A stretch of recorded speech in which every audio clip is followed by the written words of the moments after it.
So it's just happened, the last press conference. Let's get straight into it. So this is Believing Bruce, the channel where we help you understand your head so you can think, feel and act that little bit better. Obviously, the first video that I done, the first press conference in London went viral, or at least viral for me. I had 63 subscribers at the time, I've now got nearly 15,000.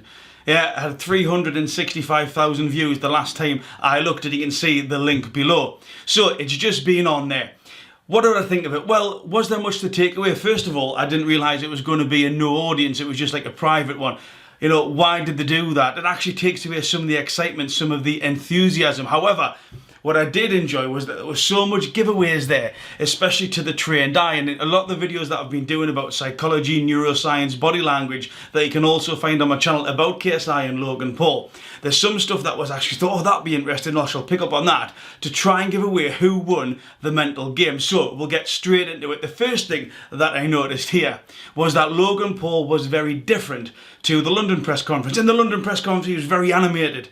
Yeah, jumping up and down, squatting down, being in the faces, going on, he's doing his little, like, you know, his little black power symbol and all this type of stuff. But look how he is here.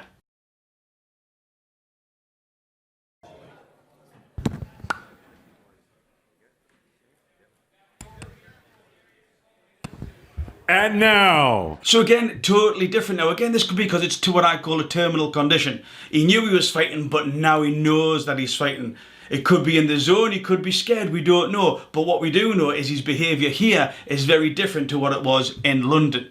Now we can see KSI coming in. KSI seems calm, he seems relaxed, almost exactly the same as he was in London.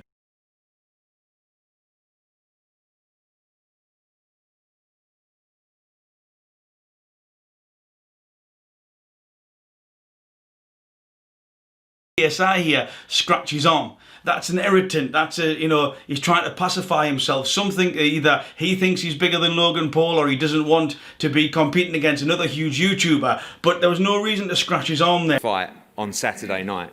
And I think that's the intrigue. Two guys that are not professional boxers, but two guys that have dedicated their recent lives to the sport of boxing.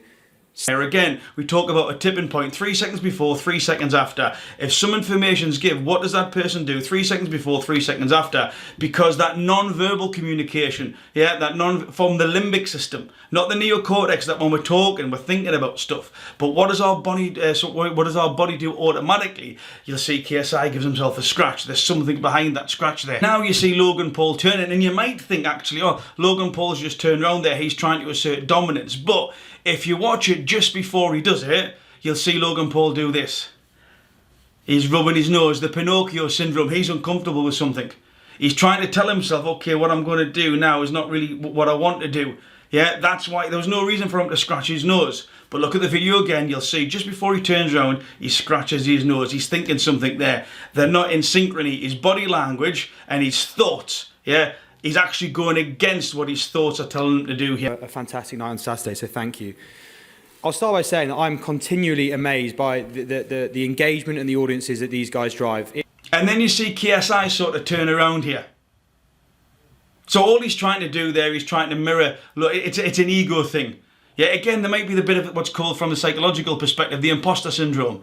Because when boxers look at each other, he who looks away first loses. So this is what I believe KSI might be doing here. But actually, by doing that, Logan Paul is controlling that situation. He's making KSI turn towards him. It's a completely new world for the zone. It's a completely new world for many of us in the room. And I think the audiences we've seen, both online, live at press conferences on either side of the pond, really speak to that. And it's going to be a fantastic event. I'm getting texts from all corners of the world. So who looks away first? Well, it is KSI. Would I read anything like that? Not really. If you notice, Logan Paul turned his full body towards KSI. Yeah, KSI only turned halfway around. Now again, he might have done that and felt so uncomfortable that he just turned back round and faced the front. But if you look where KSI's legs are, yeah, KSI's legs are actually pointing forward, which gives a good indication that he really actually wanted to be facing the audience. So although he's half turned his body, he was probably more comfortable facing the audience. Again, the legs and the feet are one of the good indicators, a good behavioural KPI of what's really going on inside his head. So we truly appreciate that, and it speaks to the quality of the promotion across the board. To these men, Logan and KSI, they truly know how to generate interest. Our social... But then you notice Logan Paul still staring at him. And as much as KSI would like to look away, it's a thing called the Hawthorne effect. Yeah, Google it. It's when you are altered, your behaviour is altered because you know someone is visualising you. It's like if you go into the supermarket now, they'll have pictures of policemen saying, you know, don't shoplift, we are watching you. Because you believe that they are watching you, your behaviour is altered. This is what's happening now, the Hawthorne effect. Yeah, from a psychological perspective, KSI is aware, like we all are aware, that if someone keeps staring at us, that they're there, it's a threat.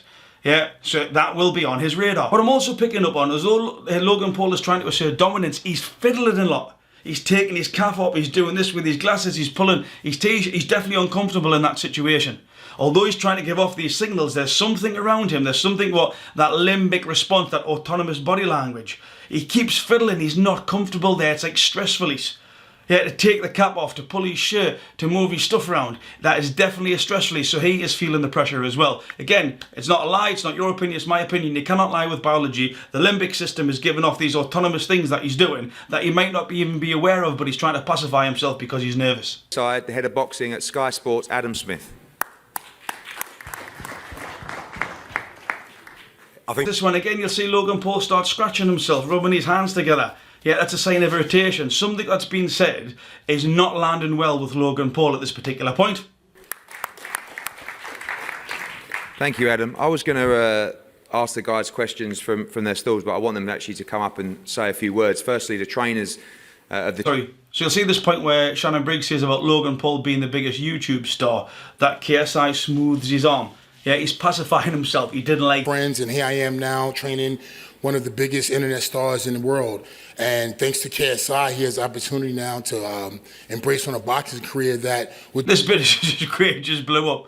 Yeah, when Vidal Sassoon talks about drugs in No Contest. Again, what's going on here is they're all trying to assert their dominance. They're all trying to talk over each other. Yeah, this is my alpha state. I am now dominating you. I'm dominating your cerebral capacity, but I'm also dominating your physical space as well. I thought this was really good. The actual two traders are going at it. The two boxers are like, okay, what?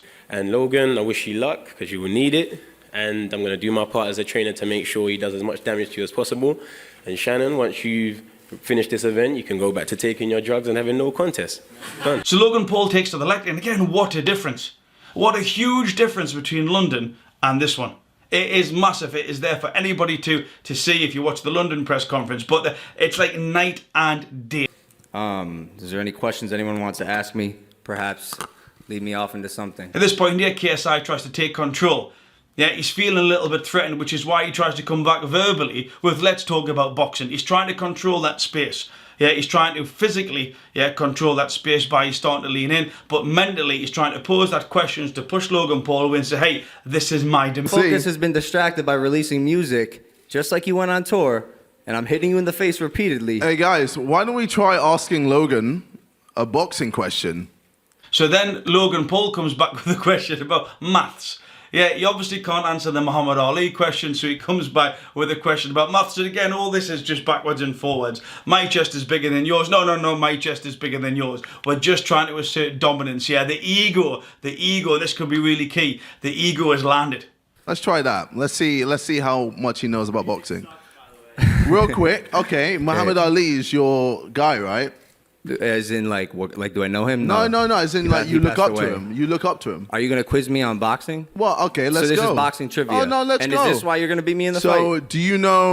This part here, KSI will probably look back and say, oh my God, why did I do that? But there's a question, and Shannon Briggs is putting him on the back foot by saying, it was in your country, it was in your backyard, why didn't you win? And KSI starts to stutter, and obviously Shannon Briggs picks up on that, and he doesn't let him off. Again, it's a question where KSI might not be prepared. You can't read too much into it, but he definitely hasn't got an answer, and he definitely starts to stutter, which could be an indicator. Again, nothing saying that it is guaranteed, but it could be an indicator that at that particular moment he felt the pressure. He didn't draw. It was your hometown. Yeah, but majority draw. I remember. Majority draw. I remember all this same shit was said last year. What's really interesting for me as well is also Eddie Hearn poses a question that he was with KSI. And he's asking KSI questions during the week, but if you watch Eddie Hearn's nose, he does this. And you the last couple of days. Yes. I gave you the question yesterday, which was, you really want to win this fight? I do. There's no reason for Eddie Hearn to wipe his nose at that particular time. So I feel this is a good indicator that Eddie Hearn thinks Logan Paul's going to win the fight.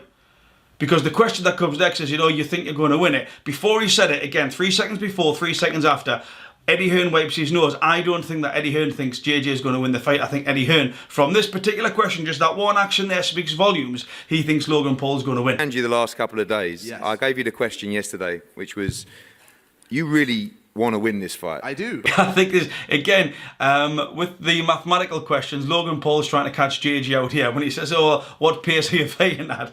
Logan Paul says, well, give me a measurement to go by. Is it miles per hour? And again, JJ can't really answer that because Logan Paul's asked a factual question. So I'm really enjoying this part of the press conference here. Different partners, knocking them all out. At what Every single one of pace? them leaves home At bleeding. what pace? At what pace? Like, how do you measure pace in a boxing match? Like, quick, moderate, intermediate? Oh my god. Okay, No, I want to know. Like, Don't worry, miles don't per worry, hour? Don't worry. But the last one that I'd like to give is where I think they've actually planned on. This is what I think one of the techniques within KSI's camp is, because they talk about the gas tank. And he says, we've been practicing for that. That's the key. Expect him to come out better than he did last year. What he's going to do, we'll find out on the night. Boxing's a tactical sport, so whatever he comes with, we have an answer for. If he comes out fast, then good for him. If he comes out slow, then good for him. It's for us to make the adjustment. And he'll be more cautious with his stamina this year because, he gassed out last year. But there's ways around that, and we've been practicing that. So They talk about the gas tank, and if he comes out slowly, we've been practicing for that. So what do I think by that? I think they've been practicing the feinting. They've been practicing moving in, pretending to feint. To if he's not expending that energy himself, they're going to try and draw that energy out, and they're going to be moving, they're going to be feinting to get those reactions out of Logan Paul, to hopefully empty that gas tank. That's what that's what I believe Vidal Sassoon meant by that. We've been practicing. If he comes out slowly, we can handle that as well. So I think that's a good indicator. Now at this point here, I don't know if it was a thing with YouTube, but the whole press conference went down. But out of that, what summary can I take from this? It would be that both fighters, KSI seemed to be, as per the London press conference, Logan Paul was remarkably different. There's the battle of the trainers going on. I think both fighters take some solace in the fact that they've got other people representing them. Look, I'm here now, I just want to fight. Both fighters were, vying for supremacy, vying for dominance. They were trying to dominate that space cerebrally as well as physically. And both fighters probably look back and say, actually, I wish I handled that a little bit better. What does it prove? It proves absolutely nothing. It proves nothing because everything can change when you get hit with the right hand. But what I'm really looking forward to is seeing this fight. I'm absolutely buzzing to see this fight. Yeah, I'm going to make a prediction video tomorrow to put it out there to say who I think's going to win. But it's interesting tonight, Logan Paul was remarkably different from the London press conference. Who knows? Let's see what happens. Thanks very much for your time. Believe in Bruce. Keep it real for the masses.